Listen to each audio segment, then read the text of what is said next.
ఎప్పుడైనా మీకు స్వీట్ తినాలి అనిపించినప్పుడు జస్ట్ 5 మినిట్స్లో చేసుకోగలిగే బ్రెడ్ హల్వాని చూపించబోతున్నాను. చాలా టేస్టీగా అయితే ఉంటుంది. ఈ బ్రెడ్ హల్వాని ఎలా చేయాలో చూద్దామా. ఫస్ట్ బ్రెడ్ పీసెస్ ఎడ్జెస్ని 4 వైపులా కట్ చేసుకొని ఇలా 2 పీసెస్గా కట్ చేసుకొని పెట్టుకోవాలి. తర్వాత ఒక ప్యాన్లో 3 టేబుల్ స్పూన్ దాకా గీ వేసుకొని బ్రెడ్ పీసెస్ని గోల్డెన్ కలర్ వచ్చేంత వరకు అటు ఇటు తిప్పుకుంటూ ఫ్రై చేసుకోవాలి. లేదంటే ఆయిల్ అయినా మీరు డీప్ ఫ్రై చేసుకోవచ్చు. తర్వాత అదే ప్యాన్లో 2 టేబుల్ స్పూన్ దాకా గీ వేసి డ్రై ఫ్రూట్స్ని కూడా వేసి కలర్ చేంజ్ అయ్యేంత వరకు ఫ్రై చేసుకొని ఒక ప్లేట్లోకి సర్వ్ చేసుకోవాలి. నెక్స్ట్ అదే ప్యాన్లో 1 కప్ షుగర్ యాడ్ చేసుకొని అలాగే 1 కప్ వాటర్ కూడా పోసి పూర్తిగా షుగర్ని కరిగించుకోవాలి.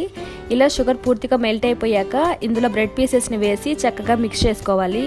అలాగే 1.5 కప్ దాకా పాలు కూడా పోసి మిక్స్ చేసుకోవాలి.